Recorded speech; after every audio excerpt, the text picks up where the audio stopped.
En 1898, Marie et Pierre Curie ont découvert le radium. Ayant prétendument des propriétés réparatrices, le radium a été ajouté aux dentifrices, aux médicaments, à l'eau et à la nourriture. D'un vert brillant, lumineux, il a aussi été utilisé dans les produits de beauté et les bijoux. Ce n'est qu'au milieu du 19e siècle qu'on a réalisé que les effets nocifs du radium, un élément radioactif, surpassaient ses bénéfices visuels. Malheureusement, le radium n'est pas le seul pigment qu'on a cru sans danger ou utile, mais qui était en réalité mortel. Cette regrettable caractéristique inclut un trio de couleurs et pigments longtemps utilisés pour nous embellir ou embellir des objets: le blanc, le vert et l'orange. Commençons par le blanc. Dès le IVe siècle avant Jésus-Christ, les Grecs anciens utilisaient le plomb pour créer le pigment blanc que nous connaissons aujourd'hui. Le problème ? Chez les humains, le plomb est directement absorbé dans le corps et diffusé dans le sang, les tissus mous et les tissus minéralisés. Une fois dans le système nerveux, le plomb imite et perturbe le fonctionnement normal du calcium, causant des dégâts allant des troubles de l'apprentissage à l'hypertension. Pourtant, l'utilisation de ce pigment toxique a perduré à travers le temps et les cultures.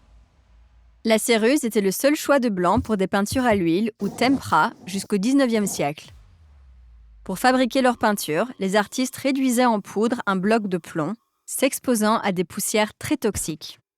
L'utilisation abondante du pigment a provoqué la colique des peintres, que nous appelons aujourd'hui intoxication par le plomb. Les artistes travaillant avec du plomb se plaignaient de paralysie, mélancolie, toux, pupilles dilatées, voire de cécité. Mais la densité, l'opacité et la chaleur de la céruse étaient irrésistibles pour des artistes tels que Vermeer et plus tard pour les impressionnistes. Son éclat n'avait pas d'égal et le pigment continua à être très utilisé jusqu'à son interdiction vers 1970. Aussi grave que cela ait l'air, les effets dangereux du blanc ne sont rien face à un autre pigment plus répandu, le vert. Deux verres synthétiques appelés verre de Scheele et verre de Paris sont apparus au XVIIIe siècle. Ils étaient beaucoup plus vifs et criards que les verres plutôt ternes faits à partir de pigments naturels et sont vite devenus des choix populaires en peinture comme en teinture, papier peint, savon, décoration de gâteaux, jouets, bonbons et vêtements. Ces pigments étaient faits à partir d'un composé appelé hydrogénoarsénite de cuivre. L'exposition à l'arsenic peut endommager la communication et le fonctionnement des cellules chez l'homme. De hauts niveaux d'arsenic ont été liés au cancer et aux maladies cardiaques. Ainsi, les ouvriers du textile du XVIIIe siècle étaient souvent empoisonnés. Et on rapporte que les femmes en robe verte s'évanouissaient de l'exposition de leur peau à l'arsenic. On dit que les punaises de lit ne vivaient pas dans les pièces vertes et on spécule que Napoléon serait mort d'une intoxication lente à l'arsenic en dormant dans sa chambre au papier peint vert. La haute toxicité de ces verres est restée secrète jusqu'à ce que la recette à l'arsenic soit publiée en 1822. Un siècle plus tard, le produit était réutilisé comme insecticide. Le verre synthétique était sûrement la plus dangereuse couleur à usage répandu, sans avoir les propriétés radioactives du radium.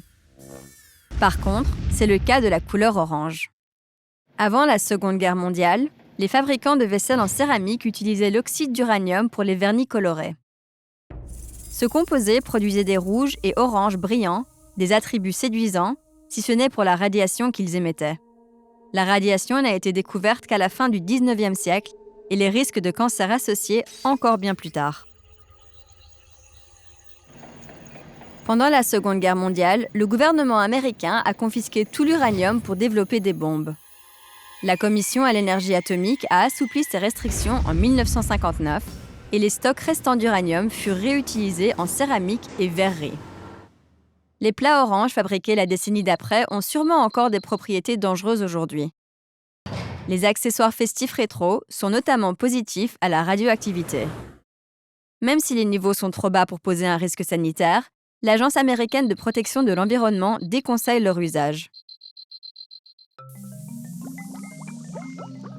Si on rencontre parfois des problèmes avec les colorants alimentaires synthétiques, la science nous a aidés à supprimer les couleurs dangereuses de nos vies.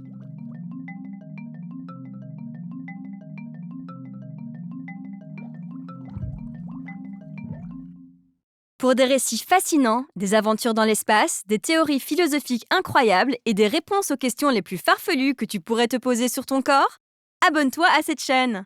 Intéresse-toi à nos nouveautés et reste curieux.